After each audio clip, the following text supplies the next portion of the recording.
사랑하는 형제자매 여러분, 오늘 우리는 함께 성경에서 가장 위대한 장으로 손꼽히는 로마서 8장의 두 번째 말씀 묵상 시간으로 나아갑니다. 오늘 우리가 함께 읽고 깊이 나눌 말씀은 로마서 8장 5절부터 11절까지입니다. 성경을 펴시고 이 귀한 말씀을 찾아보시는 동안 사도 바울이 기록한 이 장엄한 진리의 말씀을 함께 상고할 수 있다는 것이 얼마나 큰 기쁨이며 특권인지 다시 한번 마음에 새겨봅니다. 오늘 말씀을 통해 부어주실 하나님의 은혜를 기대하는 마음으로 잠시 이 채널의 구독과 좋아요를 눌러주시고 이 귀한 말씀을 주변에 공유해 주십시오. 우리가 함께 이 선한 사역에 동참할 때 오늘 우리에게 임하는 하나님의 은혜와 평강이 더 많은 영혼에게 흘러가게 될 줄 믿습니다. 이 복된 나눔에 함께 하시는 모든 분들의 삶 가운데 주님의 축복이 가득하기를 기도합니다. 이제 하나님의 말씀을 경청하겠습니다. 로마서 8장 5절부터 11절입니다. 육신을 따르는 자는 육신의 일을, 영을 따르는 자는 영의 일을 생각하나니 육신의 생각은 사망이요 영의 생각은 생명과 평안이니라. 육신의 생각은 하나님과 원수가 되나니 이는 하나님의 법에 굴복하지 아니할 뿐 아니라 할 수도 없음이라. 육신에 있는 자들은 하나님을 기쁘시게 할 수 없느니라. 만일 너희 속에 하나님의 영이 거하시면 너희가 육신에 있지 아니하고 영에 있나니 누구든지 그리스도의 영이 없으면 그리스도의 사람이 아니라. 또 그리스도께서 너희 안에 계시면 몸은 죄로 말미암아 죽은 것이나 영은 의로 말미암아 살아있는 것이니라. 예수를 죽은 자 가운데서 살리신 이의 영이 너희 안에 거하시면 그리스도 예수를 죽은 자 가운데서 살리신 이가 너희 안에 거하시는 그의 영으로 말미암아 너희 죽을 몸도 살리시리라. 잠시 기도하겠습니다. 하늘에 계신 우리 아버지, 우리에게 살아있는 당신의 말씀을 주심에 감사드립니다. 이 말씀은 우리를 가르치고 책망하며 바르게 하고 의로 교육하기에 유익한 줄 믿습니다. 간절히 기도하옵기는 성령님의 도우심으로 이 기록된 말씀을 바르게 깨닫게 하시고 또한 이 말씀을 기록하게 하신 바로 그 성령의 능력으로 우리의 생각과 감정, 의지와 삶 속에 이 말씀을 온전히 적용하며 살아갈 수 있도록 인도하여 주시옵소서. 우리 구주 예수 그리스도의 이름으로 기도드립니다. 아멘. 많은 그리스도인들에게 로마서 8장은 성경 전체를 통틀어 가장 위대한 장, 성경의 다이아몬드라고 불립니다. 아마 우리 각자의 마음속에도 로마서 8장의 어느 한 구절이 깊이 새겨져 인생 구절로 자리 잡고 있을 것입니다. 하지만 오늘 우리가 살펴볼 5절부터 11절까지의 말씀은 상대적으로 덜 주목받아 왔을지 모릅니다. 그러나 이 구절들은 그리스도인의 삶에 있어 실로 엄청난 중요성을 담고 있습니다. 로마서 8장이 특별한 이유 중 하나는 이 장에서부터 마치 폭발하듯이 성령님에 대한 가르침이 쏟아져 나오기 때문입니다. 실제로 처음 11절까지만 보아도 이전 7장 전체에 걸쳐 언급된 것보다 3배나 더 많이 성령님이 언급됩니다. 하지만 이것이 로마서 8장이 이전의 내용과 단절되어 있다는 의미는 결코 아닙니다. 오히려 바울이 지금까지 쌓아올린 복음의 진리를 성령의 사역이라는 관점에서 완성하는 부분입니다. 바울은 5장에서부터 아담 안에서 죄가 세상에 들어왔고 예수 그리스도 안에서 구원이 임했음을 설명했습니다. 모든 인간은 태어날 때부터 아담에게 속해 있거나 혹은 하나님의 은혜로 그리스도에게 속해 있습니다. 그리고 6장에서는 우리가 죄의 지배에 대해 죽었음을, 7장에서는 율법에 대해서도 죽었음을 선언했습니다. 하지만 동시에 우리는 여전히 죄의 영향력 아래서 씨름하며 율법의 거룩한 기준 앞에서는 턱없이 부족한 존재임을 고백할 수밖에 없었습니다. 죄에 대해 죽었지만 여전히 죄와 싸워야 하고 율법에 대해 죽었지만 여전히 율법의 요구가 우리 안에서 이루어지도록 은혜 안에서 성장해야 하는 딜레마.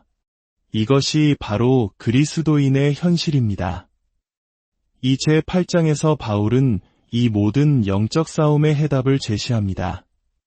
그것은 바로 우리 안에 내주하시는 성령님의 역사입니다. 성령으로 말미암아 우리는 죄의 감옥에서 해방되었지만 동시에 여전히 육신의 죄성과 싸워나가야 합니다. 복음의 영광은 구원이 이미 예수 그리스도 안에서 완성되었다는 사실과 동시에 그 구원을 우리의 삶으로 살아내야 한다는 사실, 이 두 가지 진리 위에 굳건히 서 있습니다. 바울은 1절과 2절에서 이렇게 선포합니다. 그러므로 이제 그리스도 예수 안에 있는 자에게는 결코 정죄함이 없나니 이는 그리스도 예수 안에 있는 생명의 성령의 법이 죄와 사망의 법에서 너를 해방하였음이라. 우리는 보통 정죄함이 없다는 말이 십자가에서 우리를 위해 죽으신 예수님의 공로 때문이라고 생각합니다. 물론 그것은 절대적인 사실입니다. 그런데 왜 바울은 여기서 성령님의 사역을 강조하는 것일까요? 그 해답은 정죄라는 단어의 의미에 있습니다.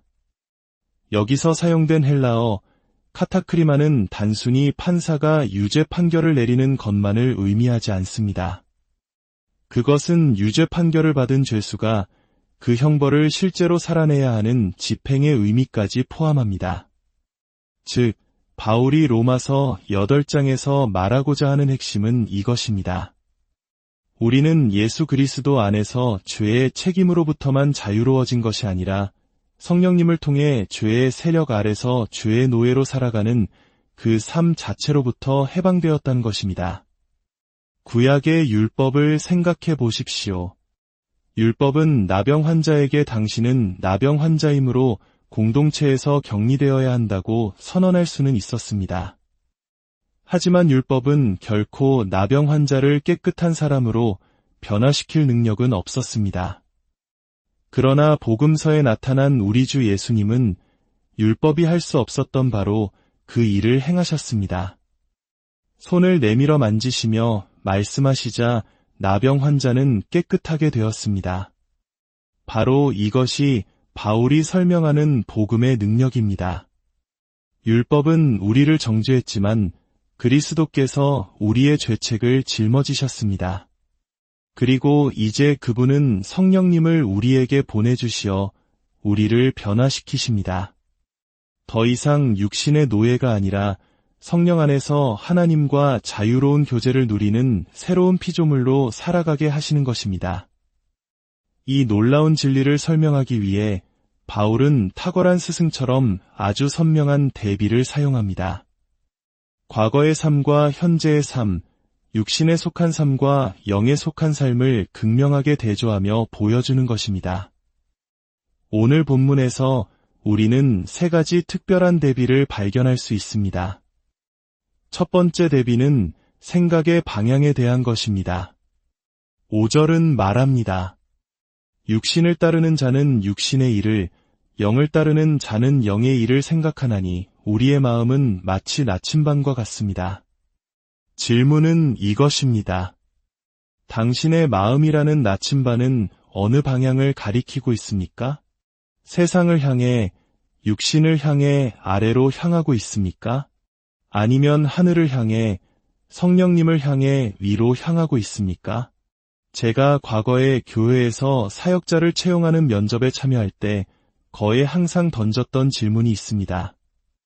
만약 당신에게 아무런 생각할 거리가 주어지지 않는 자유로운 시간이 생긴다면 당신의 마음은 자연스럽게 어디로 향하나요? 바울은 우리가 예수 그리스도를 믿기 전에는 우리의 마음이 자연스럽게 육신으로, 이 세상으로, 세상적인 눈으로 모든 것을 바라보는 쪽으로 끌렸다고 말합니다. 몇 년 전 스코틀랜드의 한 라디오 프로그램에서 아주 충격적인 내용을 들은 적이 있습니다. 유명인사들에게 당신이 상상하는 천국은 어떤 모습입니까? 라고 묻는 프로그램이었습니다. 30분 동안 방송을 들으며 저는 한 가지 분명한 패턴을 발견했습니다. 그들 중 단 한 사람도 천국을 묘사하면서 하나님의 임재를 언급하지 않았습니다. 그들의 생각은 철저히 육신에 지배당하고 있었기 때문입니다. 그러나 우리가 성령님을 모시게 될 때 일어나는 영광스러운 변화가 바로 이것입니다. 우리는 하나님의 나라를 보게 되고 그 나라에 들어가며 장차올 세상의 능력을 맛보게 됩니다. 우리의 생각의 틀 자체가 완전히 바뀌는 것입니다. 영국의 존 스토트 목사님은 그의 책에서 거룩한 삶의 비결은 마음에 있다고 말했습니다. 저는 10대 시절 이 문장을 읽고 큰 충격을 받았습니다. 당시 제가 접했던 신앙은 거룩함의 비결이 감정이나 행위에 있다고 가르치는 것처럼 보였기 때문입니다. 하지만 신약 성경을 읽으면 읽을수록 변화된 삶의 핵심은 바로 마음의 새로워짐에 있다는 것을 깨닫게 됩니다. 우리의 마음이 성령으로 새롭게 되고 재조정될 때 우리의 감정이 변화하여 한때 미워했던 것을 사랑하게 되고 우리의 의지가 변화하여 한때 경멸했던 것을 갈망하게 됩니다. 이것이 바로 성령께서 우리 생각 안에서 일으키시는 놀라운 변화입니다. 두 번째 대비는 삶의 결과에 대한 것입니다. 6절은 선포합니다. 육신의 생각은 사망이요 영의 생각은 생명과 평안이니라. 생각의 방향이 다를 뿐만 아니라 그 도착지, 즉 결과가 완전히 다릅니다. 야고보서 한 장은 죄가 어떻게 죽음을 낳는지 그 과정을 생생하게 보여줍니다. 욕심이 잉태한즉 죄를 낳고 죄가 장성한즉 사망을 낳느니라. 우리는 다윗의 끔찍한 범죄 이야기를 떠올리게 됩니다. 그의 죄는 밧세바의 남편 우리아의 죽음을 낳았고 그들의 관계에서 태어난 아기의 죽음으로 이어졌습니다. 죄는 결국 영적인 죽음을 낳습니다. 바울은 이 영적 죽음의 상태를 이렇게 설명합니다. 육신의 생각은 하나님과 원수가 되나니 이는 하나님의 법에 굴복하지 아니할 뿐 아니라 할 수도 없음이라. 이것은 단순히 하나님을 이해하지 못하는 수준이 아닙니다. 마치 학창시절 아무리 노력해도 흥미가 생기지 않던 과목처럼 육신에 속한 사람은 스스로의 힘으로는 하나님을 기쁘시게 할 수도 그분의 법에 복종할 수도 없는 것입니다. 그들의 내면 깊은 곳에는 하나님을 향한 적대감이 자리 잡고 있기 때문입니다. 그러나 영의 생각은 정반대의 결과를 낳습니다. 적대감 대신 평안을, 사망 대신 생명을 가져옵니다. 사랑하는 형제자매 여러분, 이것이 바로 당신이 그리스도께 나아왔을 때 경험한 것이 아닙니까?